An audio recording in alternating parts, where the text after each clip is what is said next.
mereka itu ide-ide mereka, kegilaan mereka akan suatu hal itu biasanya bisa beneran kasih energi positif ke banyak kalangan gitu, termasuk kita-kita yang mungkin udah enggak memasuki usia remaja lagi gitu kan. Jadi, hari ini kita akan coba ngebahas soal apa itu wash gitu. Kalau wash bahasa Inggris itu kan ya literally mencuci tangan gitu kan, mencuci apapun lah, mencuci baju kayak mencuci piring dan sebagainya. Cuman di sini wash yaitu singkatan dari water, sanitation, and hygiene. Dan aku terutama ingin menawarkan gagasan menarik gitu ya dari Wash yang aku istilahkan sebagai asik gitu. Lah, apa itu asik? Lah, nanti kita akan coba mengulik hal itu bareng-bareng malam hari ini gitu ya. Oke, oke.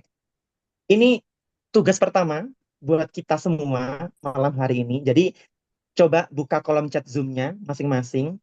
Terus kayak coba cari satu emot yang itu berkaitan dengan air, guys. Coba satu emot atau lebih nggak apa-apa. Pokoknya itu berkaitan dengan air. Kira-kira emot apakah itu pemirsa gitu? Hmm. Silakan. Aku Ayo. ingin coba cek di kolom chat. Emot apapun deh ya. Akan aku coba pantau nih kolom chatnya. Oke, ada toilet, ada paus tuh. Oke, ada fauna ya guys. Ada fauna, ada toilet, ada air mancur. Siapa ini ya? Namira, kamu ambis banget ya, Bun. Semua emot di dikejar. Oke, WC, WC banget gak tuh? Ada hujan tuh Rizky Restu Ramadhani. Narendra, kedinginan dia guys. Oke, oke. Ini literally semua emot dan itu sebetulnya emot kalau kita buka panel emoticon itu kan ada semacam section-sectionnya kan. Dan aku Ya. bisa yakinin ke teman-teman bahwa emot yang sudah tertera di kolom chat itu enggak berasal dari satu section aja. Artinya apa guys? Artinya air itu sebetulnya mempengaruhi semua. Aku bisa yakinin semua lini kehidupan kita. Jadi apapun kegiatan manusia, dari kalian pertama kali bangun, itu pasti kayak mencari air minum ya, untuk menyegarkan mulut kalian yang bau itu di pagi hari, sampai kemudian tidur lagi. Biasanya tuh ada kan di antara kita yang sikat gigi lah gitu kan, untuk kembali menyegarkan nafas, berkumur, dan lain sebagainya sebelum kembali terlelap untuk mempersiapkan keesokan hari gitu. Jadi kalau di sini kita coba lihat dari misalkan Kak Itin nih, ada toilet. Tadi si Asya juga kirim ya WC. Itu pun berkaitan dengan wash-nya itu lebih ke hygiene, lebih ke sanitation-nya. Itu WC ya, terkait kesehatan. Ini soal ada yang pilih paus, ada yang pilih obat, ya kan? Itu soal lingkungan. Jadi bagaimana flora, fauna, ekosistem yang non-human atau non-manusia itu juga sangat, sangat, sangat membutuhkan air sebagai salah satu elemen yang mendukung kehidupan mereka gitu. Termasuk nyamuk ya di sini ya, ada Sekar Darajati Kamila itu juga berkirim nyamuk di situ. Dan ada beberapa kegiatan olahraga nih teman-teman tuh kelihatan kan. Jadi seluruh kegiatan kita, aspek sosial, aspek kesehatan, aspek pendidikan, itu semuanya beririsan dengan air. Itu itu mengapa pembahasan malam ini itu krusial banget guys. Jujur, sangat krusial kita membahas soal air yang mungkin bagi beberapa orang kayaknya biasa aja sih air tuh ya. Tapi coba kita coba gali seberapa penting sih air gitu. Oke, berikutnya. Nah, ini kita akan berpetualang pemirsa pada malam hari ini dan inilah jadwal petualangan kita gitu kan. Pertama, kita akan coba nge-rebranding Wash jadi asik. Jadi ini merupakan salah satu upaya yang selama ini aku advokasikan gitu ke teman-teman muda. Jadi semenjak aku di UNICEF Surabaya waktu itu ngebantu Kak Ari, mungkin teman-teman sangat familiar dengan Kak Ari gitu ya. Terus kemudian sampai kemudian beberapa kali ikutan workshop nasional UNICEF dengan tim WASH-nya UNICEF Indonesia juga di headquarter ya di Jakarta gitu. Ini asik ini yang kayak pendekatan yang menurut aku relevan banget gitu buat buat anak muda gitu soal wash. Biar wash itu bisa membumi lah, nggak yang menjadi sesuatu yang asing buat anak muda. Berikutnya, udah pernah dengar relational well-being? Lah, ini merupakan pendekatan gitu. Gimana sih cara kita tuh memberikan solusi tapi pakai pendekatan yang relasional. Ini sebetulnya bahasa alien banget ya. Ini bahasa kampus, cuman akan aku coba apa ya, bikin remahan-remahannya biar kita tuh bisa belajar bareng gitu. Apa sih pendekatan relasional itu gitu. Dan terakhir, kita akan coba safari perjalanan petualangan aku pribadi sebagai wash advocate gitu ya. Kayak apa sih yang aku lakukan selama jadi mitra muda, terus aku sempat ke Bali untuk ikut international forum, kemudian ke Lombok juga juga pernah sama Itin waktu itu, dan beberapa forum nasional lain yang itu tuh mengadvokasikan anak muda agar bisa berperan lebih untuk sektor wash gitu. Itu tiga itu yang akan kita coba bedah bareng-bareng ya, kawan-kawan. Nah, oke, ini some facts ya. Jadi ini aku ambil langsung dari Wash X. Coba aku ketik ya di kolom chat. Ini tuh kayak laporan triwulan dari UNICEF gitu loh. UNICEF Indonesia ya guys, bukan UNICEF internasional. Coba aja nanti teman-teman kalau kepo soal kerja-kerja UNICEF di bidang WASH, nanti teman-teman langsung aja ketik itu di browser kalian masing-masing. Nanti udah muncul tuh UNICEF Indonesia tuh ngapain aja sih di sektor WASH gitu. Nah, tapi sebelum itu, aku mau mengenalkan yang namanya ASIK ya. Jadi ASIK itu merupakan singkatan juga dari WASH. Jadi selama ini WASH itu di branding sebagai Wash Water Sanitation and Hygiene. Jadi literally in English term gitu ya. Tapi ASIK ini itu merupakan satu istilah yang dari WASH itu aku Indonesiakan. Bahasa Indonesianya ialah air, sanitasi, dan kebersihan. Jadi tadi kan soal water, sanitation, and hygiene kan. Jadi ini tuh aku ngeri branding gitu loh. Jadi kata-kata yang cukup Indonesia banget dan cukup punya apa ya, cukup punya makna yang relatif anak muda lah, asik gitu kan. Jadi itu mengapa kita mungkin bisa berangkat dari air, sanitasi, dan kebersihan agar kita bisa lebih dekat, kita bisa lebih akrab dengan wash itu sendiri. Jadi bukan lagi istilah alien tuh, karena kan udah ada nih istilah Indonesianya. Dan aku bisa yakinkan ke teman-teman, belum ada satu lembaga pun yang pakai istilah asik, termasuk UNICEF sendiri. Jadi UNICEF tuh kalau turun ke anak-anak muda di program-program wash mereka, itu pasti masih pakai istilah wash. Jadi entah mengapa kayak aku tuh ngerasa aja gitu kayak perlu gitu nggak sih kita bikin istilah yang lebih dekat dengan anak muda Indonesia gitu agar apa namanya eh, anak muda tuh mau gitu mau terlibat lebih jauh dalam watch itu sendiri. Nah, beberapa fakta yang aku kumpulkan di UNICEF panel ya di websitenya UNICEF itu pertama di Indonesia itu jadi peringkat ketiga negara paling berisiko soal apapun ya, risiko geopolitik peperangan, risiko climate, risiko lingkungan, risiko eh, instabilitas atau kerandoman dunia ini gitu, duniawi ini, itu menurut laporan terbaru kita masuk negara paling rentan ketiga untuk edisi tahun 2026, 2025. Bahkan di tahun 2024 kita itu masuk ke negara paling berisiko kedua. Jadi cuman turun satu level aja, tapi kayak ya udah masih berisiko gitu intinya. Dan berikutnya ya, tadi soal toilet nih, ada Itin, ada Asya, tadi aku ingat siapa yang kirim-kirim emot soal toilet dan WC ya guys. Jadi 89 ya sekitar 90% lah rumah tangga itu belum punya akses ke sanitasi aman ya. Jadi kalau di sektor asik ya, itu ada istilah sanitasi aman dan ada sanitasi bersih gitu. Lah sanitasi aman itu setingkat lebih tinggi dari sanitasi bersih. Jadi kalau sanitasi bersih kayak ya udah mungkin kayak bersih aja gitu, kayak secara penampilan mungkin bersih toiletnya. Cuman kemanakah pup itu akan ditransportasikan, apakah langsung dibuang ke sungai atau melalui proses pengolahan dulu, lah itu enggak termasuk sanitasi bersih. Tapi masuknya ialah sanitasi aman. Jadi ada kata aman di situ, itu merupakan the whole cycle of our poop gitu.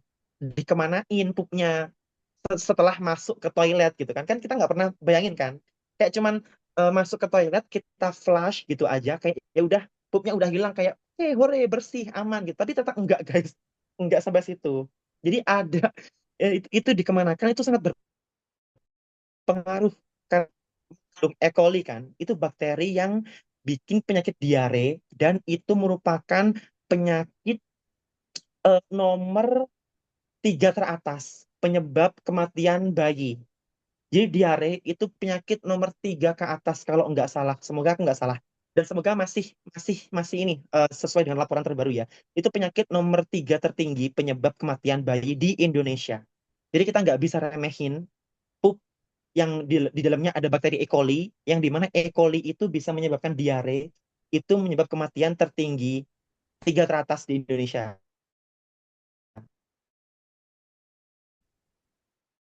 Oke ya, itu funnya pembalut di situ. Jadi kita semoga semoga di sini ini ya, aku mencoba untuk mengadvokasikan bahwa laki-laki bahas soal menstruasi itu sama sekali dan kalian para laki-laki semua harus paham siklus menstruasi agar bisa memahami lebih apa namanya aspek sosial dari perempuan gitu ya. Sehingga tadi maksudnya bisa lebih memahami satu sama lain, utamanya melalui jalur memahami siklus menstruasi mereka. Oke, itu ya. Itu sekedar disclaimer, tapi ini eh, sekitar 45% ya dari sekolah SD ya, ini elementary school to SD, itu belum punya toilet yang aman buat para perempuan. Toilet yang aman itu seperti apa sih? Jadi ada disediakan pembalut gratis ya guys, bukan bayar. Jadi beberapa sekolah itu harusnya menyediakan pembalut gratis di sekolahnya gitu. Terus ada, benar, itu merupakan indikator loh toilet aman. Sama ada kaca. Kaca itu termasuk indikator toilet aman ya, untuk touch up, untuk apa namanya, ya untuk kebutuhan di toilet lah ya, ngapain aja di sana kayak bebersih, cuci tangan, touch up dan lain sebagainya. Itu merupakan beberapa indikator toilet aman dan itu hampir setengah dari seluruh SD di Indonesia itu tidak atau belum termasuk ke kategori toilet aman. Itu ya. Terus kemudian berikutnya ada logo tangan mencuci. Ini literally wash ya, mencuci gitu kan. Hanya 1,5 juta anak-anak di Indonesia ya, ini konteksnya di Indonesia, memiliki akses ke fasilitas cuci tangan dengan air dan sabun sekaligus. Di, di sini banyak fasilitas cuci tangan yang cuma nyediain air aja atau menyediakan sabun aja gitu. Kan itu kan percuma kan, kayak ada air tanpa sabun atau sebaliknya itu kayak percuma aja gitu loh. Kayak bakteri itu masih ada gitu. Jadi yang dinamakan dengan fasilitas cuci tangan yang aman itu harus ada air mengalir dan sabun sekaligus dalam satu fasilitas. Nah itu mengapa kayak ada peraturan kan, kalian harus mencuci tangan sekitar 20 detik dengan cara gini gini gini gini gitu. Itu fungsinya ialah untuk betul-betul membersihkan bakteri di tangan-tangan kita gitu. Jadi harus ada air dan sabun sekaligus. Dan naasnya ialah hanya 1,5 juta dari sekian ratus juta populasi anak-anak di Indonesia yang punya akses ke fasilitas cuci tangan yang punya air dan sabun sekaligus.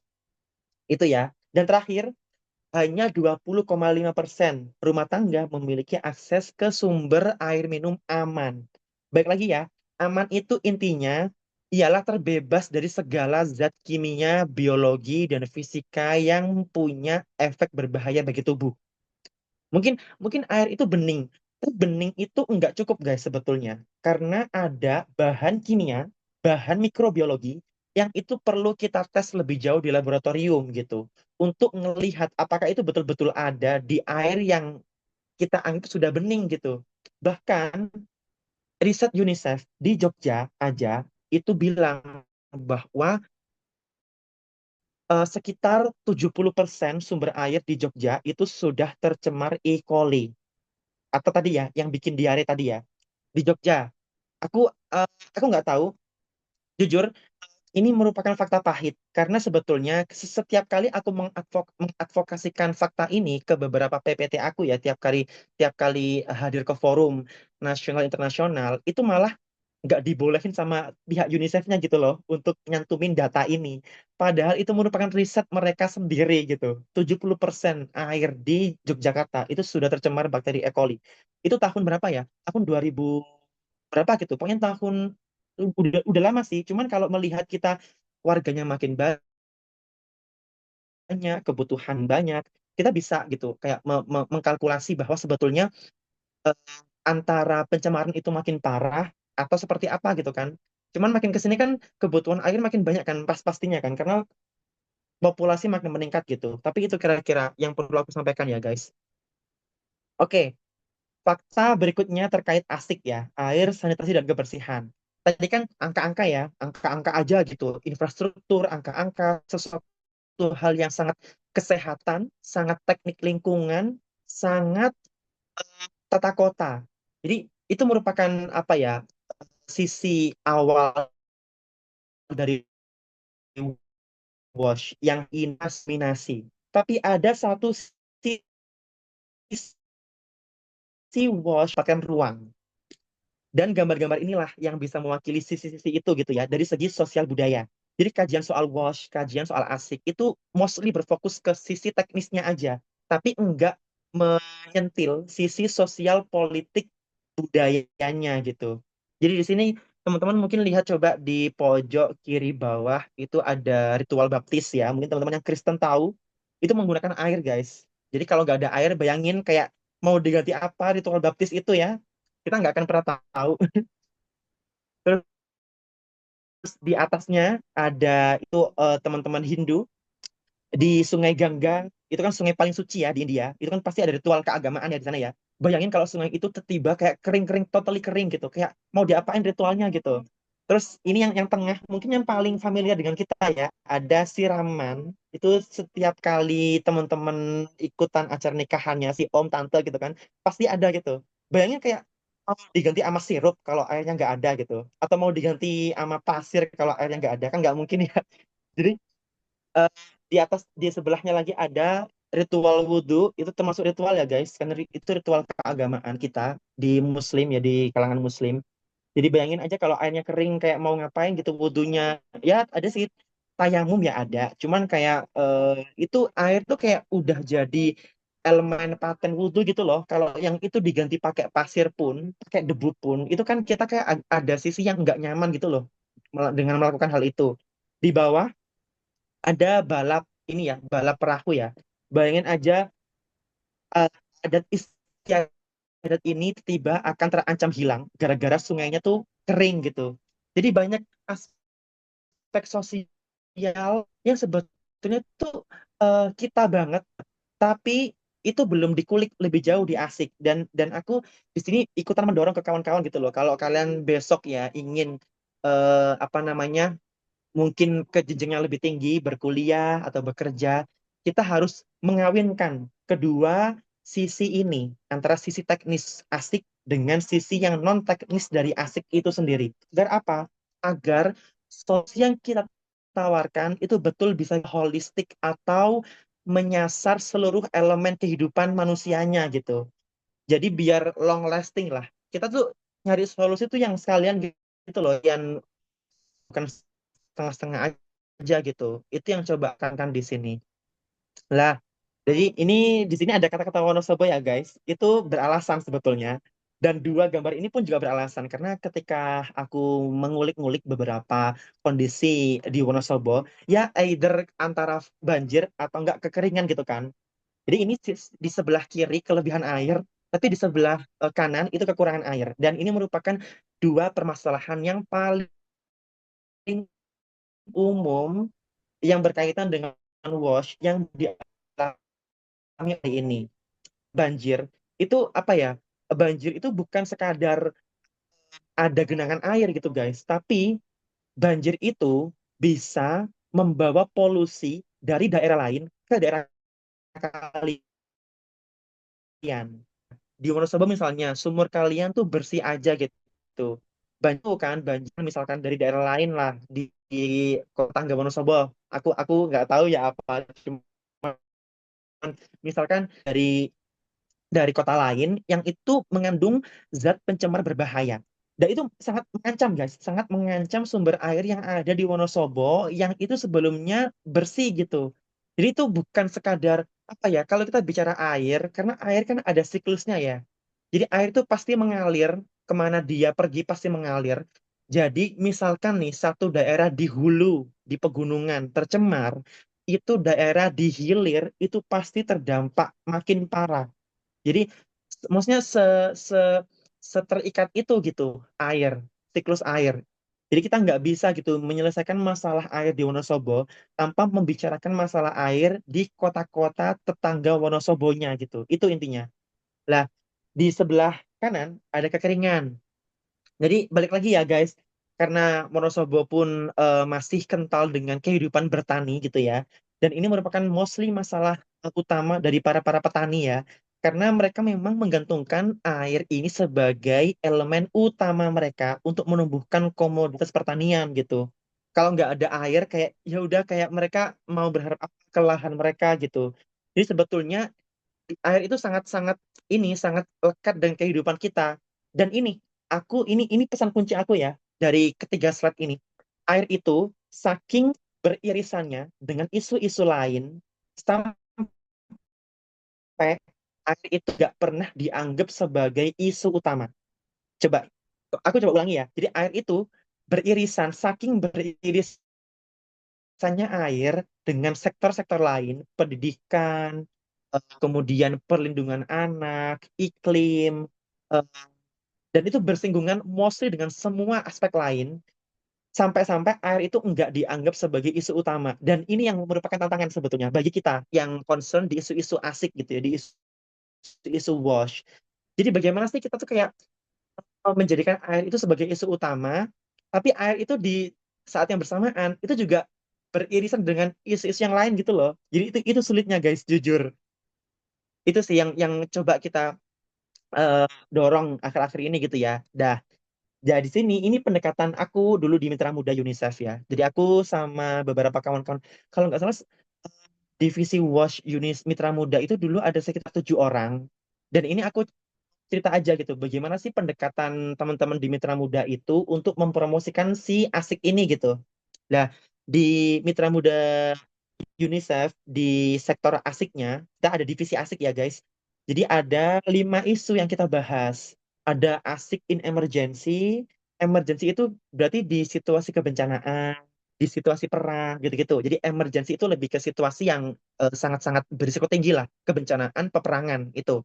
Terus kemudian ada safe drinking water. Kita juga mempromosikan air minum aman. Kita juga mempromosikan cuci tangan pakai sabun ya, hand washing with soap. Terus berikutnya ada safely managed, itu sanitasi yang dikelola dengan aman, ya. Jadi kata-kata aman di sini itu sangat beralasan ya guys. Jadi berbeda dengan sanitasi bersih ataupun cuci tangan bersih gitu. Dan terakhir yang termasuk yang paling kita concern ialah untuk manajemen kebersihan menstruasi. Jadi kita di Wash Mitra Muda dulu ada sekitar dua orang laki-laki dan keduanya sangat cerewet soal menstruasi gitu ya. Termasuk aku pribadi yang cukup cerewet soal menstruasi. Dan kelima ini kita mempromosikannya pakai pendekatan komunikasi intrapersonal. Aku yakin teman-teman di Wonosobo pasti paham lah dengan ini ya. Mungkin Itin juga sempat lah mengajarkan pendekatan ini beberapa kali lah ya. Tapi kira-kira komunikasi intrapersonal itu ialah komunikasi yang meaningful gitu loh. Komunikasi yang meaningful. Intinya kayak beberapa beberapa praktik yang bisa aku sebutkan di sini ialah mungkin kita harus berkomunikasi dengan menyebutkan nama si lawan kita berkomunikasi misalnya. Jadi nama kan ada kedekatan sosial kan dengan kita menyebutkan nama kan. Kayak tadi aku menyebutkan nama si Nadine gitu misalkan. Jadi aku menyebut nama Nadine aja itu ada kedekatan sosial yang coba aku bangun gitu loh dengan kawan-kawan. Sehingga itu salah satu strategi dari komunikasi intrapersonal. Atau kayak kalau kita bisa ngadain secara offline gitu ya kegiatan, kalau kita komunikasi harus kayak memandang mata satu sama lain. Itu juga merupakan salah satu praktik yang itu membangun kedekatan sosial. Lah, kenapa sih kedekatan sosial ini harus dibangun? Tujuannya satu, guys, untuk mengubah perilaku. Jadi, istilahnya ialah behavioral change. Ini orang Kesmas. Kalau teman-teman jadi kajian kesehatan masyarakat pas lekat dengan istilah perubahan perilaku. Karena kenapa? Karena di lima domain WASH di sini itu semuanya tuh nggak terlepas dari perilaku gitu loh. Ada elemen perilaku yang ingin kita ubah gitu. Misalnya yang sebelumnya terbiasa cuci tangan pakai air aja, kan dalihnya kan cepet ya, pakai air aja ya udah habis-habis cuci tangan pakai air, udah langsung tuh makan kan. Lah, kita tuh mempromosikan perilaku baru di mana kalian tuh kalau cuci tangan harus pakai sabun gitu. Jadi intinya gitu. Jadi intinya asik itu ada di perubahan perilakunya. Dan itu kita harus punya kedekatan sosial dengan kelompok-kelompok sosial yang ingin kita ubah perilakunya gitu. Itu mengapa kita pakai strategi komunikasi intrapersonal gitu intinya. Lah mungkin inti harus ini sih kayaknya harus kalau belum ada pelatihan soal komunikasi intrapersonal harus ada sih pelatihannya gitu kan biar teman-teman bisa lah kayak gimana sih aku kayaknya komunikasi sama orang kok ini ya jarang-jarang jarang bisa akrab ya kayak gimana sih ngebangun komunikasi yang itu tuh tujuannya tuh bisa auto mengakrabkan kita gitu loh dengan lawan bicara lah itu komunikasi intrapersonal kuncinya guys. Jadi tujuannya dua ya di bawah tuh ada dua dua air di bawah itu kan ada raising collective awareness. Jadi memang kesadaran bersama kolektif sama menstimulasi perubahan perilaku gitu. Itu pendekatan kita di Mitra Muda UNICEF ya, khususnya di sektor luasnya.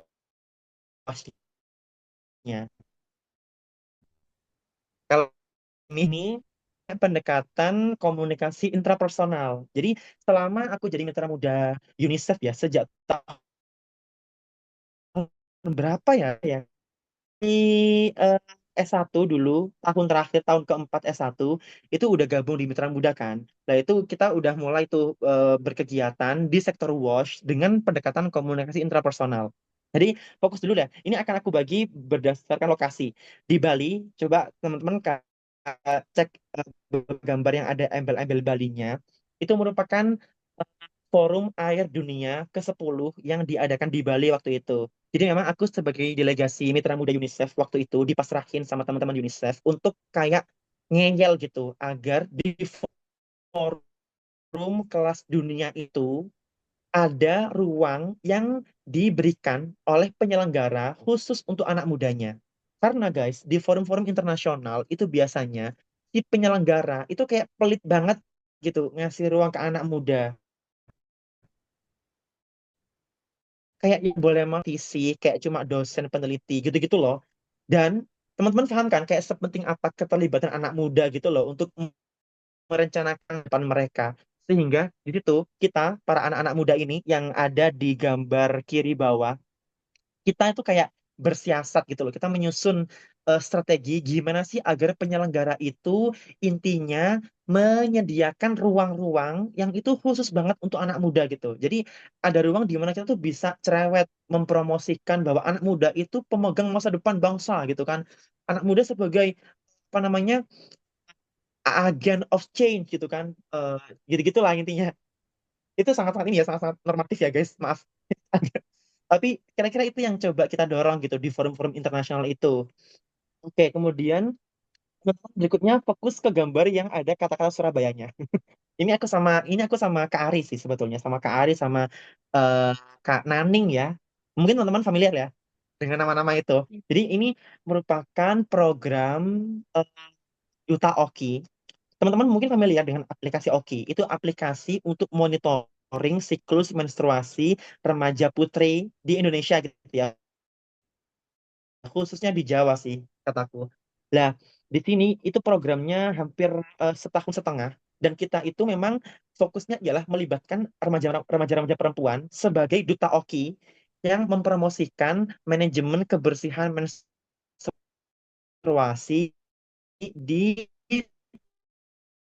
banyak di Jawa Timur. Duta OKI waktu itu di Jawa Timur ya karena kita bekerja sama dengan yang namanya Yayasan Plato gitu. Dan aku di situ sebagai kayak perwakilan dari Mitra Muda aja gitu loh untuk ikut meningkatkan kapasitas teman-teman Duta OKI ini gitu, teman-teman remaja putri ini gitu. Gimana sih cara itu mereka bisa mempromosikan manajemen keberwasi, komunikasi intrapersonal tentunya. Terakhir, ini di Lombok. Ini merupakan eh, momen pertama kita ya, Itin ya, Mitra Muda untuk kayak full grup, full tim langsung ketemu secara offline di Lombok. Itu kita dipertemukan langsung di Lombok sama teman-teman UNICEF. Kita kayak merencanakan proker gitu, proker divisi asik dalam setahun ke depan itu akan ngapain aja gitu-gitu intinya. Dan di situ di gambar yang ada lomboknya yang di bagian kanan kanan atas itu merupakan sesi aku kali pertama yang pakai pendekatan komunikasi intrapersonal. Jadi di Lombok itu merupakan momen pertama aku guys, kayak aku pakai program pemberdayaan tapi pakai metode komunikasi intrapersonal. Jadi sekrusial itu sebetulnya pendekatan ini dalam eh, kerja-kerja di sektor asik gitu ya. Itu sebagian sebetulnya itu sebagian pengalaman. Nanti di akhir kita ada pengalaman lagi guys. Yang coba akan aku spill ya. Nah, tapi ini eh, kalau kita berbicara soal asik, selain komunikasi intrapersonal, kita kita itu harus pakai view relasional. Lah apa sih relasional? Tadi aku udah spill di awal sebetulnya. Kalau kita ingin menyelesaikan permasalahan asik di Wonosobo, kita juga harus berbicara sektor asik di kota-kota di sebelah Wonosobo. Lah itu intinya, relasional itu. Jadi asik itu bukan sesuatu yang terisolir, bukan sesuatu yang itu ruang hampa, yang itu steril dari pengaruh luar, itu tidak, guys. Jadi asik atau wash itu merupakan satu sektor yang sangat-sangat relasional. Artinya banyak gitu, banyak yang mempengaruhi sektor itu, banyak faktor yang mempengaruhi keberhasilan solusi di sektor ini gitu. Lah, yang ingin aku tawarkan ialah, misalkan nih teman-teman di forum anak Wonosobo ya, nanti bikin program WOSH gitu. Nah, teman-teman harus mengidentifikasi dulu, kayak si anak-anak, si remaja, laki-laki perempuan, itu kira-kira seringkali mereka tuh ruang sosialnya di mana sih gitu. Jadi kan aku kan analoginya kan pakai Wonosobo kan, tapi kita coba ini langsung ke remaja laki-laki dan perempuan. Kayak si remaja ini itu ruang sosialnya di mana aja sih? Mungkin ya, aku bisa berasumsi bahwa ruang sosial kita, para remaja ya, kalian ini ya, Nadine, terus kemudian ada Narendra, ada Gabriel gitu kan. Itu ruang sosialnya mungkin nggak jauh-jauh dari sekolah, lingkungan pertemanan, lingkungan bermain, sama keluarga ya kan? Lah, setelah kita mengidentifikasi ruang-ruang sosial dari para remaja ini, lah, disitulah guys kita bisa apa namanya mempromosikan asik ini gitu di ruang-ruang keluarga. Gimana pendekatannya? Lah, mungkin pakai pendekatan ini ya hubungan keluarga misalkan. Kita kalau kalau berkegiatan dengan para remaja, ya ajakin lah orang tuanya sekalian gitu, ajakin orang tuanya bermain gitu. Jadi jangan undang si remaja aja gitu. Teman-teman bisa ajakin si orang tua ini, misalkan nih si Nadine datang acara wash sama ayahnya misalkan gitu ya. Jadi ada gitu ikatan batin si anak orang tua yang itu kita kemas dalam kegiatan wash gitu. Itu sangat sangat impactful guys di ruang-ruang keluarga ini. Atau misalkan di apa namanya di ruang-ruang bermain ruang sekolah misalkan ada kan beberapa kelompok sosial misalkan OSIS misalkan ada pramuka ada PMR gitu kan itu organisasi-organisasi yang itu kita udah ada di dalamnya dan itu kita bisa suntik gitu loh kita racunin dengan racun-racun wash gitu jadi aku yakin sih teman-teman PMR mungkin ada di sini teman-teman PMR ya itu tadi yang paling kental dengan sektor wash in emergency teman-teman di PMR pasti tahu istilah kayak apa namanya sekian korban bencana butuh berapa liter air tiap harinya, itu pasti dipelajari di PMR gitu ya. Itu watch in emergency kental banget di PMR tuh, aku yakin. Tapi kira-kira itu. Jadi relasional artinya kita me- menyasar seluruh ruang sosial yang di sana ada remajanya gitu. Jadi kita pakai intervensi itu agar kenapa? Agar solusi yang kita tawarkan itu bisa menyeluruh gitu, nggak cuma di satu ruang sosial aja. Itu mengapa ada kata relasional di sini. Semua itu berkaitan dan saling mempengaruhi satu sama lain gitu intinya. Intinya di satu kata kuncinya ialah ruang sosial. Ruang sosial anak-anak remaja ini di mana? Lah, mungkin disitulah kita bisa mulai intervensi atau memulai kegiatan soal wash atau asik ini gitu. Oke, berikutnya, oke, ini ya. Tadi sebetulnya udah aku spill, tapi ini kira-kira kesimpulan dari pendekatan relasional. Pertama, bahwa ekosistem sosial atau ruang-ruang sosial anak dan remaja itu super duper kompleks. Ini kita apa ya nggak melulu di keluarga, nggak melulu di sekolah, nggak melulu di apa namanya di di di di mana aja misalkan, tapi bukan berarti sulit untuk dipetakan. Jadi yang namanya pendekatan relasional itu untuk memetakan yang tadinya kompleks, itu akhirnya ada pola-pola yang bisa kita baca gitu. Itu intinya pendekatan relasional. Kedua, setiap dimensi dari asik setidaknya berada di bare minimum di setiap ekosistem sosial tersebut. Lah, ketika udah nemuin nih ruang sosialnya gitu kan di lingkungan keluarga. Lah, target berikutnya ialah kita harus memastikan gitu bahwa asik itu ada di bare paling minimum. Jadi kalau kalau kalau apa ya, kalau kita bicara soal misalkan nih eh toilet aman untuk perempuan ya, ya minimal adalah airnya gitu kan. Jangan kayak toilet tuh di sekolah cuma jadi aksesoris aja gitu loh, yang seringkali airnya tuh macet gitu. Ya, bare minimumnya ialah paling nggak ada air di toilet itu gitu. Dan itu berlaku untuk semua domain asik yang lain ya, wash in emergency, cuci tangan lah atau apa, toilet. Itu intinya harus ada di bare minimum gitu, paling tidak. Ketiga, klaster asik harus terintegrasi dengan klaster lain. Misalnya dengan pendidikan atau perlindungan anak. Aku di spill sama Itin ya, kalau fokusnya teman-teman di Wonosobo itu kan di perlindungan anak, ya kan? Nah, salah satu cara kita untuk melindungi anak ialah dengan memenuhi hak-hak mereka, ya kan? Lah, salah satu hak mereka ialah hak ke sanitasi dasar. Lah, itu merupakan salah satu, jadi memenuhi aspek wash anak dan remaja itu merupakan salah satu bentuk dalam melindungi anak juga gitu. Nah, jadi pendekatan wash itu sangat-sangat relevan dengan kerja kawan-kawan di forum anak Wonosobo. Jadi aku rasa ini momen yang pas ya untuk meracuni kawan-kawan. Ayo wash wash yuk. Jadi itu kira-kira eh, terkait upaya wash dan upaya perlindungan anak ternyata ada loh ketersinggungannya atau ada irisannya gitu antara kedua elemen ini. Lah, terakhir aku dititipin sama Itin. Ini aku coba spill kegiatan aku yang lain di Mitra Muda. Jadi yang kita mulai urut ya di atas sebelah kiri itu tadi yang aku sampaikan ya ada Duta Oki. Jadi kita nyebutnya Oki Ambassadors gitu. Fokusnya di Jawa Timur. Kita sama teman-teman Yayasan Plato. Jadi kita kayak aplikasi Oki kita promosikan itu ke semua sekolah di Jawa Timur,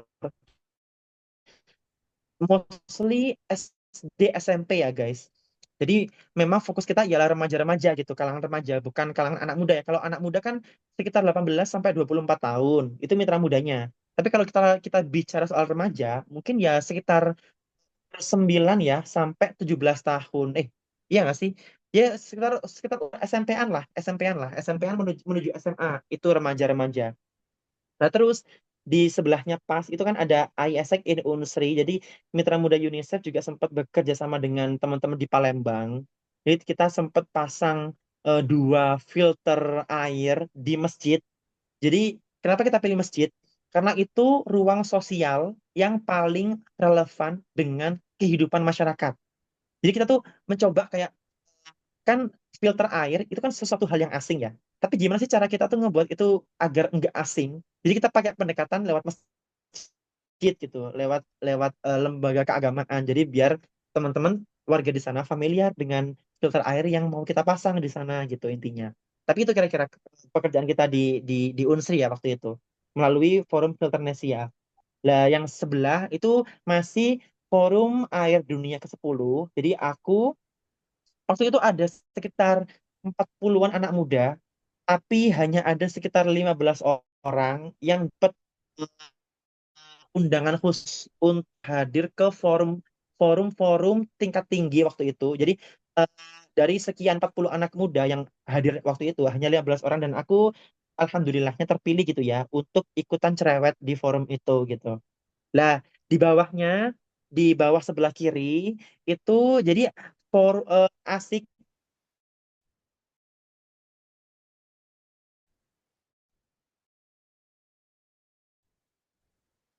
gagasan yang aku tadi sempat sampaikan di awal itu sudah ada platformnya. Jadi teman-teman kalau buka di IG, coba aja ketik muda asik gitu ya. Nama asik kayak aku tuh gak tahu sebetulnya. Nah, teman-teman bisa coba cek aja IG-nya muda asik. Teman-teman bisa baca di situ kayak gimana sih kayak kita mendekatkan si Wash ini ke anak-anak muda gitu intinya. Lah berikutnya ini Youth Harmony Forum, ini Kementerian PUPR, ini di Indonesia ya guys masih. Jadi sebetulnya aku itu kan ada deklarasi anak muda untuk sanitasi. Nah, di deklarasi itu aku berhasil untuk mengadvokasikan sanitasi aman gitu. Karena sebetulnya nggak banyak sebetulnya yang udah familiar dengan istilah itu, sanitasi aman. Dan itu berbeda dengan sanitasi bersih gitu loh. Dan kita tuh maunya tuh mengadvokasikan sanitasi aman, bukan cuma bersih aja, tapi aman gitu. Dan aku berhasil di deklarasi itu ada istilah sanitasi aman di sana. Dan itu aku foto di depannya ya. Jadi itu yang aku eh, itu yang coba aku promosikan di situ gitu. Dan terakhir, aku sempat berdua tahun di sebuah organisasi namanya Water Nation. Teman-teman coba cek aja IG-nya. Ada dan mereka sering kali rekrut teman-teman anak muda gitu loh untuk bergerak di bidang wash. Jadi mereka pendekatannya sangat youth banget dan mereka isu yang dilakuin pun juga youth banget. Dan teman-teman bisa cek aja IG-nya Water Nation. Dan aku sempat jadi sekretaris umum di situ selama 2 tahun, hampir 2 tahun dan beberapa forum lah ya. Ada pelatihan pembuatan deterjen dari buah alami lerak. Ada nggak di sini yang teman-teman eh, familiar dengan buah lerak? Aku yakin banyak yang familiar. Cuman itu buah asli Jawa, guys. Yang itu buahnya ketika dimasukin aja, dibilas ke air, itu berbusa. Jadi itu buah literally berbusa gitu loh. Dan aromanya itu kalau teman-teman aku bisa membayangkan tuh kayak madu gitu. Jadi aromanya itu manis-manis madu. Dan itu biasanya dimanfaatkan untuk membilas kain-kain batik. Kenapa kain batik? Agar eh, nggak luntur. Karena ini kan sangat alami ya, buah lerak. Jadi itu yang kita coba promosikan di Water Nation. Sebelahnya aku diundang ke forum-forum FPCI, jadi itu forum-forum diplomat gitu. Jadi mereka kayak ada forum khusus soal iklim dan aku coba mempromosikan gitu bahwa ini loh, gini loh, anak muda tuh pinginnya ini, harus ada ruang anak muda di forum ini gitu-gitu intinya. Itu yang coba aku dulu ya waktu di Mitra Muda. Lah sekarang aku ngapain guys? Jadi sekarang aku setelah tidak di Mitra Muda, aku tetap nggak nganggur ya guys. Jadi di Mitra Muda aku masih eh, apa ya mengejar mimpi aku. Jadi mimpi aku itu ingin bekerja di lembaga think tank. Lembaga think tank itu apa sih? Think itu berpikir, tank itu kayak tempat ini ya tempat penyimpanan. Jadi lembaga think tank itu lembaga penelitian yang di dalamnya juga mengadvokasikan kebijakan publik. Itu lembaga think tank. Jadi ada istilah lembaga think tank dan aku sebetulnya ingin berkarir di situ gitu. Nah, tiga foto ini itu menunjukkan gimana sih aku tuh apa ya punya roadmap gitu loh, punya peta jalan. Gimana sih aku pada akhirnya bisa bekerja di lembaga think tank. Pertama, jadi tahun ini ya tahun 2025 tahun kemarin ya, tahun kemarin itu aku secara official udah tergabung ke Asosiasi Peneliti Global untuk Perdamaian Lingkungan. Jadi ada satu kelompok penelitian, ada satu kelompok peneliti di dunia yang fokusnya itu memang ke perdamaian berdasarkan tata kelola lingkungan. Jadi air selain sebagai kesehatan ya, tapi dia juga berperan dalam perdamaian dunia. Coba aja deh, eh, Palestine, Israel, air itu merupakan salah satu senjata Israel. Kalau teman-teman coba aware ya dengan riset-riset dengan narasi di media-media. Jadi Israel itu secara sengaja mengkat akses air ke Palestina dan itu di kalangan akademisi global sudah dikategorikan sebagai senjata gitu. Air tuh bukan apa ya, bukan sesuatu hal yang seperti biasa, tapi dia tuh udah jadi senjata senjata gitu loh.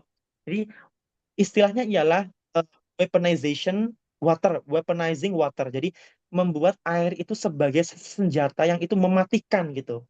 Dan itu dan itu apa namanya sangat signifikan dampaknya, sangat sangat sangat brutal gitu ke anak-anak, ke ibu-ibu hamil, ke kalangan ke teman-teman di Palestina. Itu kira-kira. Jadi itu mengapa ada peace building di sini. Ada kata-kata environment dan peace building bersamaan di situ. Jadi pendekatannya ke situ. Nah, yang di tengah itu lebih ke kita sih inilah masih apa ya kayak mempromosikan lah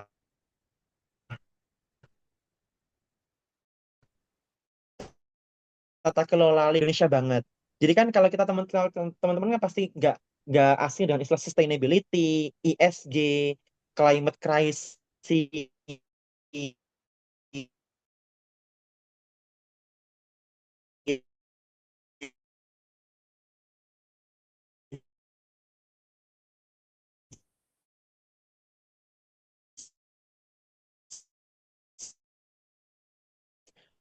gitu kan.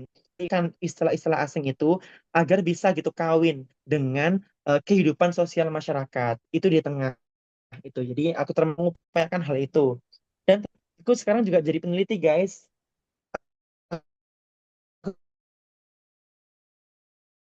Aku jadi peneliti polisi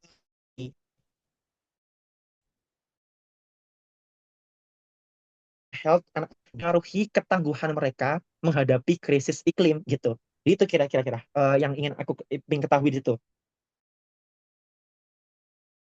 Nah, tadi yang Sobo kan, aku fokusnya di area Dieng. Teman-teman tahu lah, itu ada kayak bangunan besar itu memunculkan gitu kan, kayak dan itu geothermal guys. Nah, geothermal itu sangat boros air. Dan ketika apa namanya, ketika air itu sudah masuk ke mesin-mesin itu, ketika mereka dikeluarkan, itu air itu nggak bisa lagi dimanfaatin oleh masyarakat gitu. Nah, disitulah permasalahannya gitu. Jadi geothermal sangat boros air dan ketika dia udah pakai air itu masyarakat nggak bisa. Jadi di situ sangat kekurangan air. Air itu ada melimpah di sana. Kan di pegunungan kan ya. Di pegunungan sumber air ada, sumber air melimpah, cadangan air melimpah. Cuman sayangnya tidak bisa digunakan karena berbahaya bagi kesehatan. Salah satu laporan yang kemarin sempat kita kaji ialah kanker itu merupakan suatu fenomena yang normal di Dieng. Kanker ya, di bayi, di anak-anak, di remaja itu sudah terjangkit kanker, guys. Jadi itu merupakan satu fenomena yang mungkin tidak tampak dari luar, tapi itu yang coba kita kaji gitu loh. Maksudnya air itu sekrusial itu dan ada orang serakah yang punya bisnis geothermal gitu kan, yang pakai air semena-mena sehingga air itu sudah nggak lagi bisa digunakan oleh masyarakat situ bahkan. Jadi itu kira-kira itu mengapa tadi kayak aku punya punya apa ya punya eh, utang moral untuk menyampaikan gitu bahwa di Wonosobo ada loh fenomena seperti ini gitu di Dieng ada loh fenomena seperti ini yang berkaitan dengan wash yang itu perlu perhatian lebih kita semua sebagai anak-anak muda gitu. Itu kira-kira pemirsa yang bisa aku sampaikan di sini ya. Sebetulnya di IG IG aku udah tahu lah ya Ya, di Forkos itu kan kita kan collab ya bisa bisa mungkin kalau eh, connect di LinkedIn sih berbicara dengan anak muda dan aku pun selama ini pakai pendekatan anak-anak muda gitu loh jadi aku tuh memang aku di satu sisi akademisi di satu sisi aku peneliti tapi aku yang sangat-sangat tidak anti dengan anak muda. Jadi mungkin terlihat ya dengan bagaimana cara aku berkomunikasi, bagaimana dengan cara aku eh, pemilihan kata-katanya gitu kan. Jadi pastilah aku sangat senang dengan anak muda dan aku memang berniat untuk selalu bekerja dengan anak-anak muda hingga waktu yang lama ke depan. Demikian kawan-kawan, terima kasih Nadine, terima Ya, kasih Itin dan aku oke. kembalikan ke Nadine ya. Terima Makasih Kak kasih. Alif dan aku ini tuh jujur topiknya itu sesuai banget sama kita, apalagi yang di Kabupaten Wonosobo. Sedikit sharing aja ya Kak. Justru kan kalau di Wonosobo itu kan dataran tinggi, tapi beberapa kali ini tuh terjadi banjir dan itu kayak simpang siur jujur adanya banjir di Wonosobo. Makanya ini jujur cocok banget sama topik kita. Terus juga aku sering nemuin kalau misalnya lagi sosialisasi gitu, forum anak GTS, gitu school ke beberapa sekolah mungkin SD, SMP, nah itu menemukan kayak kekurangan kamar mandi. Jadi mungkin ada yang kamar mandinya nggak dijaga atau terbengkalai. Jadi itu permasalahan yang ada di Kabupaten Wonosobo, Kak. Oke, lanjut aja. Mungkin teman-teman ada yang mau tanya dari forum anak seputar tentang WASH tadi, mungkin gimana caranya gabung ke program kerjanya, atau mungkin mau kolaborasi sama Kak Alif gitu. Ada nggak?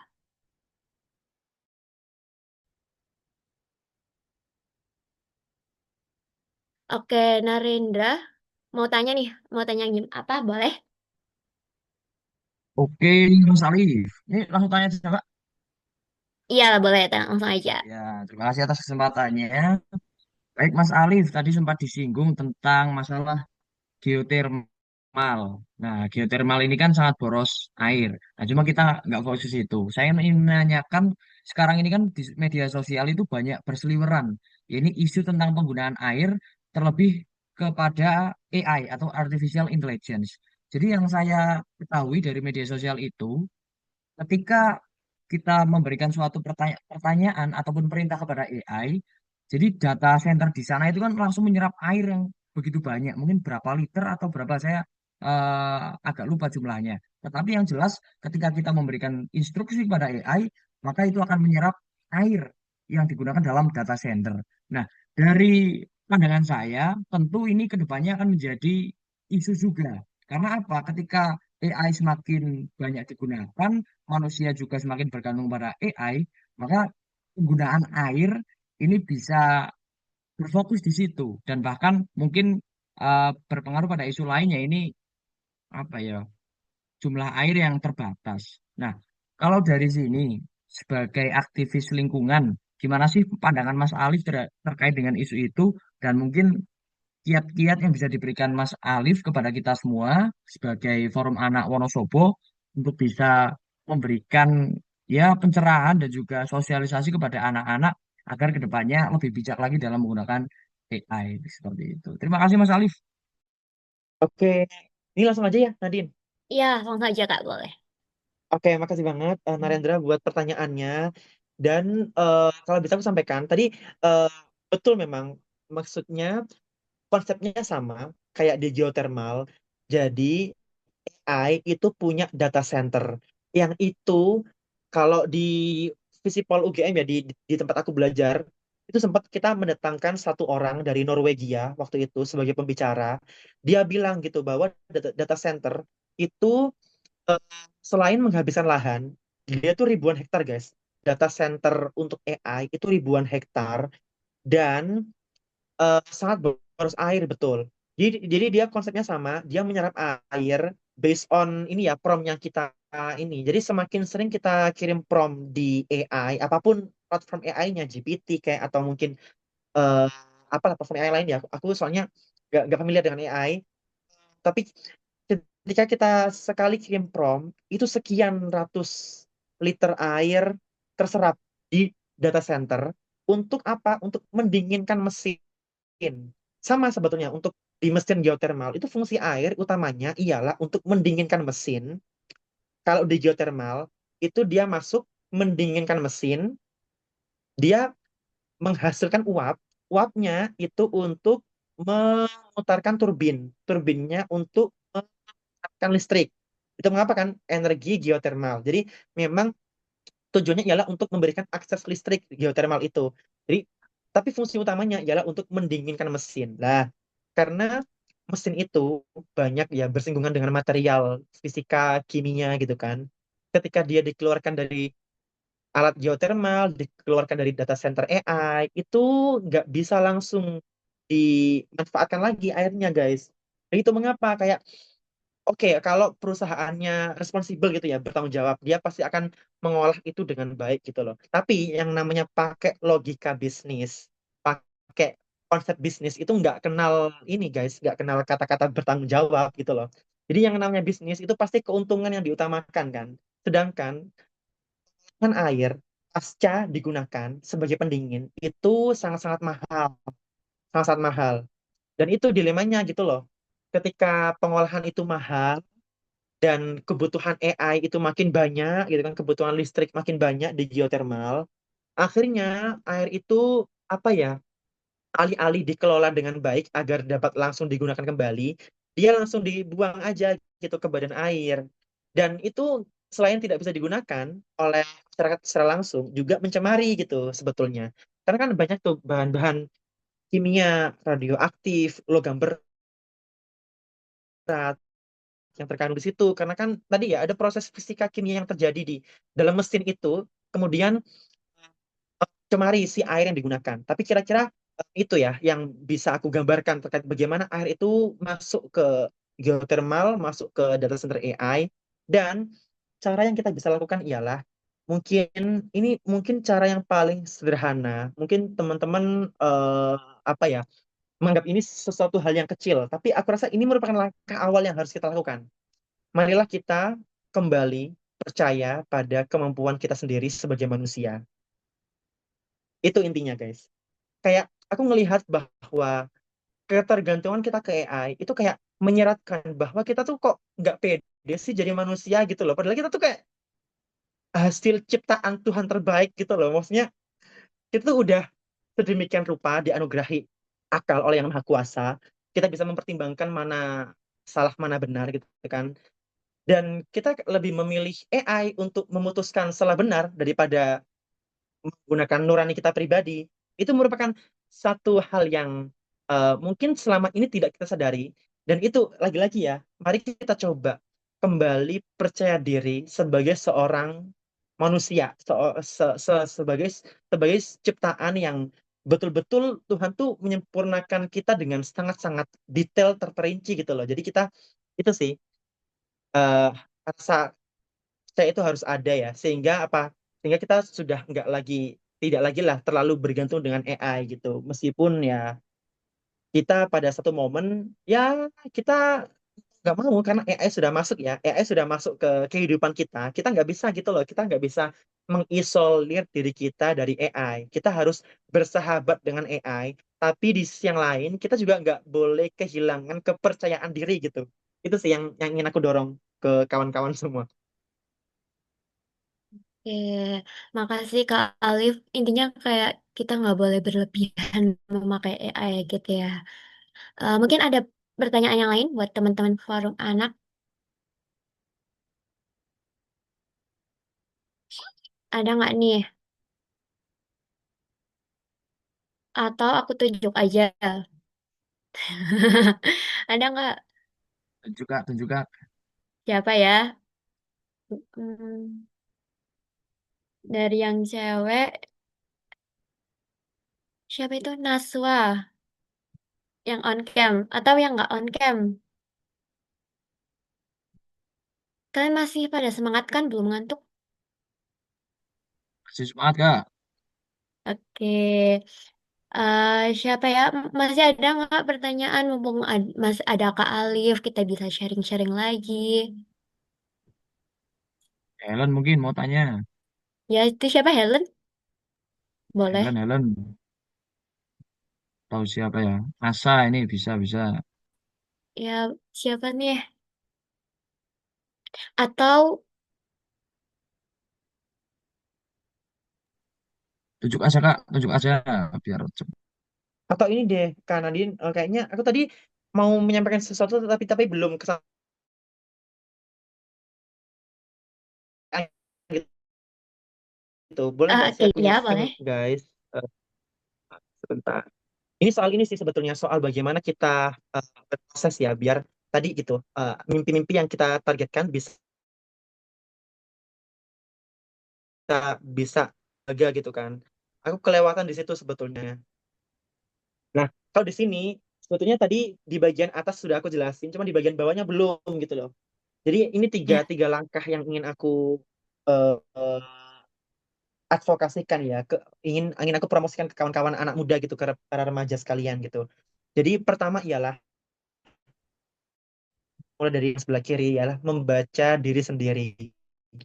Nah, ini artinya ialah banyakin merenung, banyakin berefleksi, kayak teman-teman tuh mencari jawaban atas kebutuhan teman-teman sendiri gitu loh. Dari setiap keinginan yang teman-teman targetin gitu. Mimpi-mimpi yang teman-teman ingin targetin gitu. Jadi banyak-banyak ngobrol dengan diri kalian pribadi. Kayak aku tuh inginnya apa sih sebetulnya, kayak eh, aku tuh kayaknya lebih nyaman di sini deh. Atau mungkin kayaknya ini deh yang paling berdampak buat orang banyak gitu kira-kira. Tapi kira-kira itu, maksudnya apa yang menurut kita relevan untuk kita pribadi, itu yang kemudian kita coba dalami lagi dengan cara membaca diri sendiri. Nah, kalau kita nggak paham, nggak akrab dengan diri kita sendiri, kita jadinya akan bingung gitu. Kita akan ikut-ikutan. Kita nggak punya pendirian gitu. Kita nggak tahu yang kita inginkan gitu. Jadi itu kira-kira ya. Mungkin beberapa tools banyak lah ya. Beberapa kan banyak tuh, kita seringkali diarahin buat misalkan nulis aja beberapa mimpi dalam setahun ini, target setahun ini ngapain aja gitu-gitu. Jadi itu. Berikutnya, kemudian kita harus menguasai medan advokasinya. Setelah kita tahu nih ya, kayak kayak aku misalkan, aku paham nih, aku kayaknya pingin deh untuk bekerja di lembaga penelitian gitu. Dan caranya gimana? Jadi aku ya burkan diri ke kampus-kampus gitu kan. S1, kemudian lanjut S2, atau semoga besok lagi S3 gitu kan, semoga. Jadi amin. itu cara-cara aku bisa familiar dengan medannya gitu. Karena aku memang ingin ke lembaga penelitian dan aku ingin bekerja di sektor kebijakan, sehingga guys, itulah cara aku harus menyemplungkan diri aku pribadi ke medan itu gitu, ke kolamnya ialah di kampus-kampus, di kalangan akademisi, sehingga aku tahu kayak, oh ternyata ada loh situasi seperti ini di kolamnya, sehingga aku tahu gimana harus cara menghadapinya gitu. Jadi familiarisasi atau mendekatkan diri, familiar. Dan ketiga, tadi melembagakan. Salah satunya ialah misalkan dengan ini, aku masuk asosiasi peneliti global, itu salah satu cara aja bagi aku untuk apa ya, memperluas akses ke ekosistem penelitian, ke ekosistem kebijakan publik yang lebih luas gitu. Jadi tiga hal ini kira-kira, tapi kuncinya satu, di membaca diri sendiri. Karena kalau teman-teman belum selesai di tahap pertama, teman-teman aku yakin akan nggak maksimal gitu loh ketika melangkah ke tahap kedua dan ketiga. Jadi itu kira-kira, guys. Dan kalau kalau bisa aku refleksikan, aku di Mitra Muda UNICEF itu termasuk ke poin ketiga. Jadi itu cara aku untuk apa ya, kayak operasionalitas. Jadi bukan angan-angan doang gitu loh. Jadi itu merupakan satu action yang itu sudah terlembaga dalam rangka untuk mencapai mimpi aku. Jadi ketika aku masuk Mitra Muda UNICEF, aku dapat kenalan orang-orang UNICEF Indonesia di bidang WOS ya. Aku kenal lah banyak orang di sana. Jadi aku bisa belajar dari mereka gitu-gitu. Itu salah satu cara untuk buka akses eh, ke mimpi aku gitu. Dan aku juga kenal beberapa orang di plan internasional, misalnya banyak banget expert di bidang WOS. Karena kedua lembaga ini kan nggak jauh-jauh ya dari anak-anak ya, Plan sama UNICEF, dan keduanya memang punya sektor WOS gitu. Tapi bedanya kalau UNICEF Indonesia itu sektor wash-nya itu lebih ke ini guys, eh, lebih ke kesmas kesehatan masyarakat jatuhnya. Lah kalau si plan internasional itu pendekatan wash mereka ialah wash in emergency. Jadi mereka memang fokus, mereka punya relawan khusus, mereka punya divisi khusus yang itu merupakan relawan kebencanaan profesional dan mereka sangat paham bagaimana cara memberikan akses asik ya, memberikan akses wash ke para penyintas bencana. Jadi keduanya punya wash, tapi memang pendekatannya berbeda. Ya, mungkin teman-teman bisa lah kayaknya aku mau gabung ke jejaring anak mudanya pelan biar aku bisa lebih belajar soal wash in emergency misalkan, atau kayaknya aku bisa deh apa namanya mengulik lebih jauh washnya UNICEF biar aku skill kesmasnya main gitu kan. Tapi kira-kira itu guys. Nah, mungkin eh, itu kira-kira tiga hal ini: membaca diri sendiri, menguasai medan advokasi, dan melembagakan mimpi. Itu kira-kira. Terima kasih guys. Itu yang ketinggalan tadi. Nadine, terima kasih. Aku kembalikan. Oke. Makasih Kak Alif untuk statement terakhir. Mungkin ada yang mau tanya lagi sebelum kita tutup? Udah atau masih ada yang mau tanya? Buat kita belum foto bareng ya? Boleh on cam semua, nggak guys? Mm-mm. Yuk, yuk. Aku tunggu yang lain. Oke deh, kita segini dulu aja. Boleh, Kis?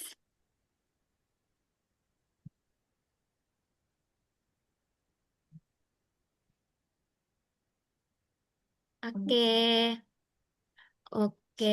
Mungkin cukup buat malam ini.